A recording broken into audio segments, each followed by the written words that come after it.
تیمم کے لیے پانچویں شرط یہ ہے کہ تیمم جب کیا جائے گا تو یا تو پورے ہاتھ سے کیا جائے یا اکثر حصہ کے ساتھ مسح کیا جائے، یعنی ہاتھ کا اکثر حصہ ساتھ لگایا جائے جہاں پہ مسح کرنا ہے وہاں پہ، یا پورا ہاتھ جو ہے نا وہ لگایا جائے۔ تیمم کے لیے پانچویں شرط یہ ہے کہ پورے ہاتھ سے یا ہاتھ کے اکثر حصے کے ساتھ مسح کرے۔ اگر 2 انگلیوں کے ساتھ مسح کیا تو جائز نہیں ہوگا، خواہ دونوں انگلیوں کو بار بار پھیر کر تمام اعضائے تیمم پر مسح کر لے۔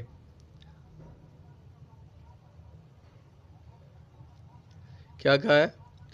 2 انگلیوں کے ساتھ مسح کرنا تو جائز نہیں ہوگا، چاہے 2 انگلیوں کو بار بار پھیرتا رہا پھر بھی نہیں ہوگا۔ البتہ سر کے مسح کا حکم اس کے برعکس ہے، اگر 2 انگلیوں کے ساتھ بھی وہ سر کا مسح کیا تو ہو جائے گا۔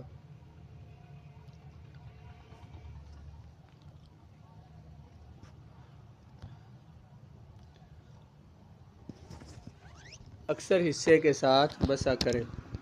اگر 2 انگلیوں کے ساتھ مسح کیا تو جائز نہیں ہوگا،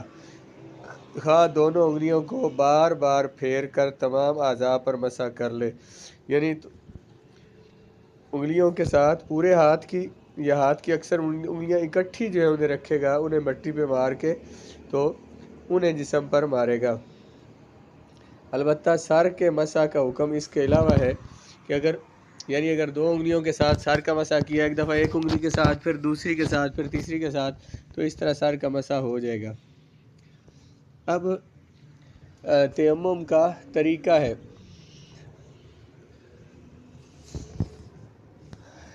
تیمم کے ساتھ 2 ضربیں لگانا،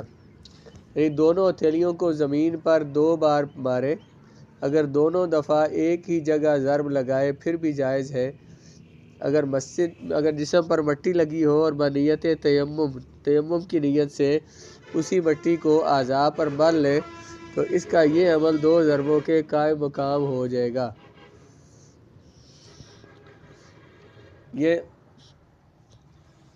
اس کا طریقہ یہ ہے کہ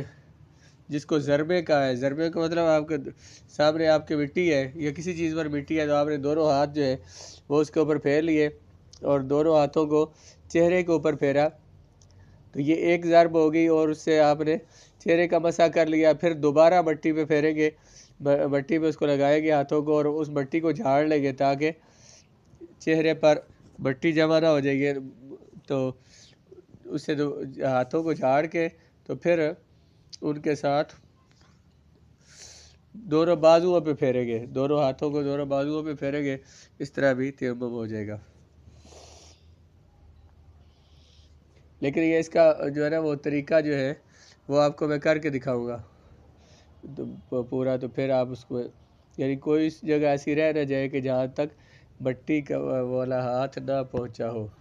اور 7ویں شرط یہ ہے کہ کوئی ایسی چیز نہ ہو جو تیمم کے منافی، تیمم کے مخالف ہو، جس کے ہوتے ہوئے تیمم نہیں ہو سکتا۔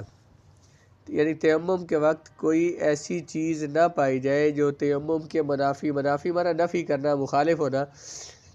جیسے کہ حیض کی حالت میں تیمم کریں گے تو اس سے طہارت نہیں ہوگی، نفاس کی حالت میں کریں گے تو اسی طرح بندے کا، لہذا حیض اور نفاس کی حالت میں تیمم جائز نہیں ہے۔ اس طرح اگر تیمم کرتے ہوئے حدث یعنی وضو توڑنے والی کوئی بات پائی جائے تو پھر بھی تیمم جائز نہیں ہوتا۔ یعنی بندہ جو ہے نا وہ تیمم کر رہا ہے اور ساتھ اس کے جسم سے کہیں سے خون نکل رہا ہے تو اب اس کا تیمم نہیں ہوتا، تو تیمم ظاہر تیمم کرے گا تو بندہ تب ہی نا جب اس کا وضو نہیں ہے، پھر اسے تیمم کی ضرورت ہے۔ لیکن تیمم کرنے کے دوران کوئی ایسا عذر بندے کو لاحق ہو کہ جس کی وجہ سے وضو ٹوٹ جاتا ہے، جیسے میں نے کہا کہ خون نکل رہا ہے جسم سے اور وہ ساتھ وہ تیمم کر رہا ہے، تو اس طرح تیمم نہیں ہوگا۔ جب وہ عذر ختم ہو جائے گا تو پھر تیمم کرے۔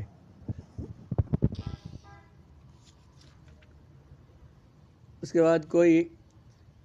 8ویں شرط یہ ہے کہ تیمم کے اعضاء پر، جن اعضاء پر تیمم کرنا ہے ان پر کوئی ایسی چیز نہ لگی ہوئی ہو جو مسح سے مانع ہو، جو مسح سے روک رہی ہو۔ جیسے کہ چہرے کے اوپر کوئی چیز لگی ہوئی ہے، مثلا کوئی چیز بندے نے اوپر لگائی ہوئی ہے، ہاتھ کے اوپر کوئی چیز لگی ہوئی ہے، جس سے جیسے ہم نے وضو میں پڑھا تھا کہ کوئی ایسی چیز کہ جس کی وجہ سے جلد تک پانی نہیں پہنچتا، اس کے ہوتے وضو نہیں ہوتا، تو اسی طرح کوئی ایسی چیز ہاتھوں پر چہرے پر ہے کہ جس کے ہوتے ہوئے وہ تر ہاتھ جسم تک نہیں لگتا، وہ بٹی والا ہاتھ جسم پہ نہیں لگتا، تو اس طرح بھی تیمم نہیں ہوگا۔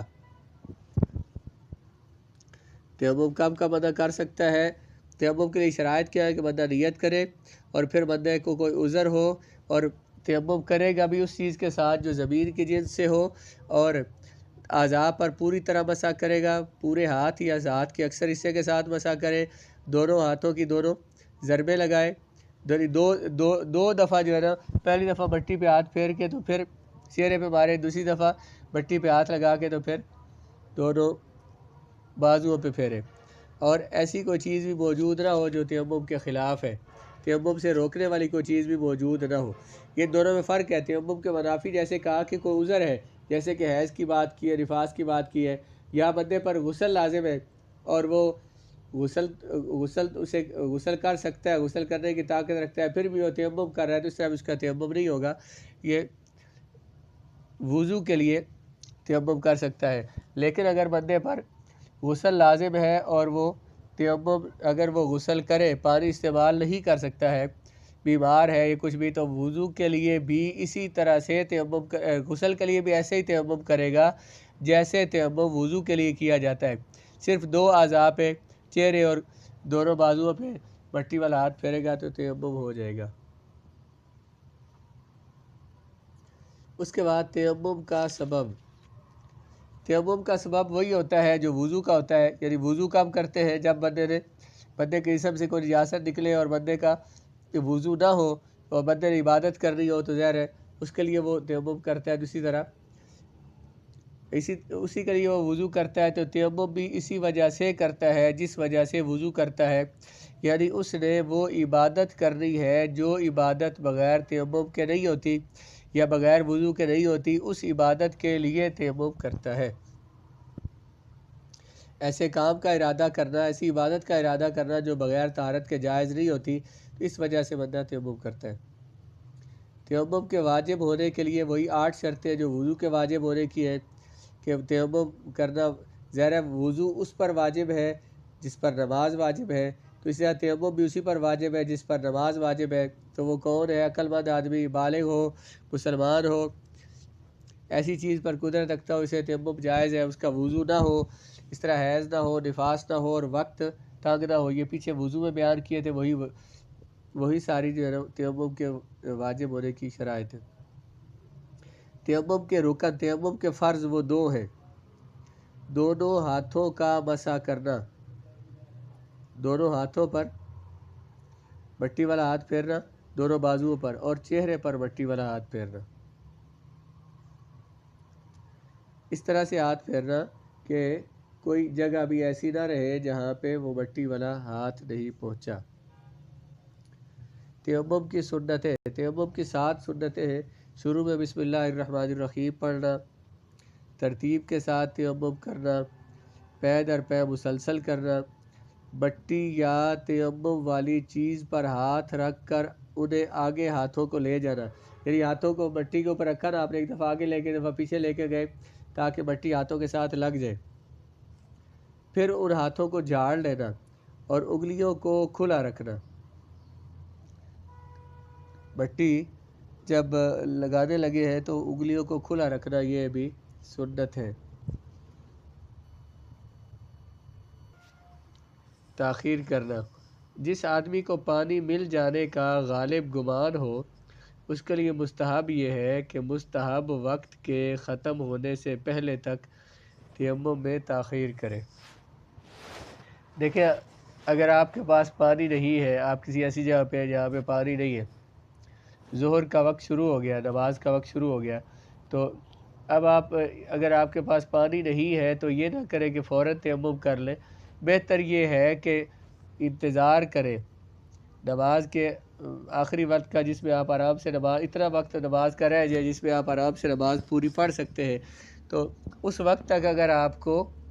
پانی نہیں ملا تو پھر آپ تیمم کر کے نماز پڑھ لیں۔ لیکن اگر شروع میں ہی تیمم کر کے پڑھ لیا تو نماز ہو جائے گی، اس میں حرج نہیں ہے۔ بعد میں اگرچہ پانی آپ کو مل جائے جو نماز آپ نے پڑھ لی وہ نماز ہو گئی، لیکن بہتر یہ ہے کہ تھوڑی سی تاخیر کر کے نماز پڑھے تاکہ شاید آپ کو پانی مل جائے اور آپ اس سے وضو کر کے نماز پڑھ سکے، جو اصل ہے۔ اصل تو وضو کرنا ہے نا، تو تیمم جو ہے یہ وضو کا نائب ہے، وضو کی جگہ پہ ہے، وضو کا خلیفہ ہے۔ تو جب آدمی کو پانی ملنے کا غالب گمان ہو، اسے یہ ہو کہ کہیں نہ کہیں سے پانی مل جائے گا، تو مستحب یہ ہے کہ وہ وقت ختم ہونے سے پہلے تیمم میں تاخیر کرے۔ اگر کسی نے پانی لانے کا وعدہ کیا ہو تو پھر تیمم میں تاخیر کرنا واجب ہے۔ کسی نے وعدہ کیا ہو کہ میں تمہیں پانی لا دوں گا، تو پھر تیمم میں تاخیر کرنا واجب ہے، چاہے نماز کے قضا ہونے کا ڈر ہو۔ اور اگر کسی نے کپڑا یا پانی نکالنے کا آلہ، رسی وغیرہ لانے کا وعدہ کیا ہو تو اس وقت تک تاخیر کرنا واجب ہے جب تک کہ نماز کے قضا ہونے کا ڈر نہ ہو۔ اگر مثلا کنویں سے بندے نے پانی نکالنا ہے اور اس کے بعد رسی اور ڈول نہیں ہے، تو کسی نے اسے کہا کہ میں لے کر آتا ہوں، تو اب اس کا انتظار کرے، یہ نہیں کہ پانی نہیں ہے تو مثلا وہ تیمم کر کے تو نماز پڑھ لوں، بلکہ اس کے نماز کے آخری وقت تک انتظار کرے۔ اگر اسے وہ بندہ آ جاتا ہے تو پھر پانی نکال کے وضو کرے، اگر نہیں آتا اور بہت تھوڑا وقت رہ گیا تو بندہ اس وقت تیمم کر کے تو نماز پڑھ لے، یہاں تک کہ پھر اس وقت نماز کا وقت ختم ہو۔ پانی تلاش کرنا۔ اگر کسی بندے کا غالب گمان یہ ہو کہ قریب ہی کہیں پانی مل جائے گا اور پانی تک پہنچنے کا راستہ بھی پرامن ہو، وہاں کو بندے کو خطرہ بھی نہ ہو، تو 400 قدموں تک پانی تلاش کرنا واجب ہے۔ لیکن اگر پانی کے قریب ہونے کا گمان نہ ہو یا راستہ خطرناک ہو تو پانی تلاش کرنا اس کے لیے واجب نہیں ہے، تیمم کر کے نماز پڑھ لے۔ اگر پانی ملنے کا اسے غالب گمان ہو کہ کہیں قریب مل جائے گا اور راستہ میں کوئی مسئلہ بھی نہ ہو، خطرناک راستہ بھی نہ ہو، تو پھر اس کے لیے پانی تلاش کرنا ضروری ہے 400 قدموں کے فاصلے تک۔ اور اگر اس سے زیادہ دور پانی ہو تو پھر تلاش کرنا، اس کے لیے پانی لینا اس کے لیے ضروری نہیں ہے۔ اگر لوگ پانی دینے میں بخل سے کام نہ لیتے ہوں، اگر پانی دینے میں لوگ کنجوس نہ ہو، اپنے ساتھیوں یا قرب و جوار کے مکینوں، قرب و جوار کے پاس رہنے والے لوگوں سے پانی مانگ لینا واجب ہے۔ اگر بندے کے پاس پانی نہیں ہے، اس کے پاس ساتھ جو لوگ ہیں، اس کے ہمسائے ہیں، ان کے پاس پانی ہے تو اور وہ پانی دے بھی دیں گے، وہ کنجوس نہیں ہے، تو پانی مانگ کر تو وضو کرنا واجب ہے۔ اور اگر وہ بغیر پیسوں کے، بغیر معاوضے کے پانی نہ دے تو خرید لینا واجب ہے ان کے لیے، خرید کر تو وضو کرے پانی سے۔ لیکن اگر وہ جتنی پانی کی قیمت بنتی ہے اس سے زیادہ قیمت مانگے تو پھر ان سے پانی خریدنا واجب نہیں ہے۔ جتنی عام طور پہ پانی کی قیمت بنتی ہے اتنا پانی لے رہے ہیں، اتنی قیمت لے رہے ہیں اور بندہ اتنی ہی دے سکتا ہے، اس سے زائد نہیں دے سکتا، اتنی قیمت دے سکتا ہے، اور وہ جتنی قیمت بنتی ہے تو پھر وہ ان سے قیمتاً پانی لے کر تو وضو کرے۔ لیکن اگر جتنی قیمت بنتی ہے اس سے زائد پیسے مانگ رہے ہیں اور اتنے پیسے بندے کے پاس ہے نہیں ہے تو پھر پانی خریدنا اس کے لیے ضروری نہیں ہے۔ آگے تیمم کے بارے میں کچھ اور مسائل ہیں کہ ایک تیمم کے ساتھ جتنے فرائض اور نوافل چاہے پڑھ سکتا ہے۔ آپ نے ایک مرتبہ تیمم کیا، آپ کے پاس بعد میں پانی نہیں آیا، پانی آپ کو ملا ہی نہیں ہے، تو جتنے مرضی جب تک آپ کو وہ وضو ٹوٹنے کا کوئی عذر لاحق نہیں ہوا تو آپ کا وہ تیمم باقی ہے، آپ کو اس کے ساتھ طہارت حاصل ہے، آپ اس کے ساتھ جو چاہے جتنی چاہے نمازیں پڑھ سکتے ہیں۔ ایک فرض پڑھا، اگلی نماز کا ٹائم ہو گیا، آپ کا تیمم نہیں ٹوٹا، وہ پڑھ سکتے ہیں، اگلی نماز کا ٹائم ہو گیا وہ پڑھ سکتے ہیں، فرائض پڑھ سکتے ہیں، واجبات، سنتیں، نوافل سارے پڑھ سکتے ہیں۔ نماز کا وقت شروع ہونے سے پہلے تیمم کر لینا جائز ہے، یعنی ابھی نماز کا وقت شروع نہیں ہوا تھا، آپ کے پاس پانی نہیں ہے تو آپ پہلے ہی تیمم کر لیں تو یہ جائز ہے، ضروری ہے کہ نماز کا وقت شروع ہوگا تو تیمم کریں گے۔ اگر وضو کے اکثر اعضاء یا آدھے اعضاء زخمی ہو تو پھر تیمم ہی کر لینا چاہیے، یعنی اگر اکثر اعضاء صحیح سلامت ہو تو جو صحیح اعضاء ہے، اکثر اعضاء صحیح سلامت ہے، بعض اعضاء زخمی ہے، تو جو اعضاء صحیح سلامت انہیں دھونا ہے، جو زخمی ہے ان پر بسا کر لینا ہے۔ لیکن اگر اکثر اعضاء جو ہے وہ زخمی ہے اور تو پھر سارے پہ تیمم کر لینا چاہیے۔ لیکن یہ نہیں کہ آدھے پہ تو وضو کرے، آدھوں کو دھو لے، آدھوں پہ تیمم کرے، اس طرح سے نہیں کریں گے، یا تو تیمم کریں گے یا وضو کریں گے۔ اگر کسی شخص کے ہاتھ پاؤں کٹے ہوئے ہو اور اس کا چہرہ بھی زخمی ہو تو اکثر اعضاء وضو کے قابل نہ ہونے کی وجہ سے تیمم لازم ہونا چاہیے تھا، لیکن چونکہ تیمم جن اعضاء پہ کیا جاتا ہے وہ موجود نہیں، تو اس سے تیمم بھی ساقط ہو جائے گا۔ تیمم کس پہ کر رہا ہے؟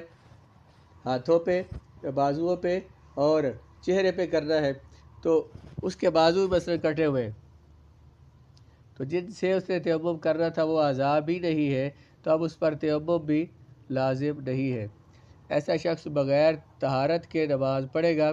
اور اس پر وہ نماز لوٹانا دوبارہ پڑھنا بھی ضروری نہیں ہے۔ اسی طرح مثلا کسی بندے کے ہم نے پیچھے وضو میں اعضاء میں پڑھا تھا، کسی کے پاؤں کٹے ہوئے، ہاتھ کٹے ہوئے، تو جو اعضاء اس کے نہیں ہیں ان کو اس نے دھونا بھی نہیں ہے۔ تیمم کو توڑنے والے امور، جن چیزوں سے تیمم ٹوٹ جاتا ہے، جن چیزوں سے وضو ٹوٹ جاتا ہے، ان سب سے تیمم بھی ٹوٹ جاتا ہے، پھر نئے سرے سے تیمم کرنا پڑے گا۔ اس کے علاوہ اگر بندے کو پانی مل جائے اور اتنا پانی کہ جس سے وہ وضو بھی کر سکتا ہے اور اس پانی کے استعمال پر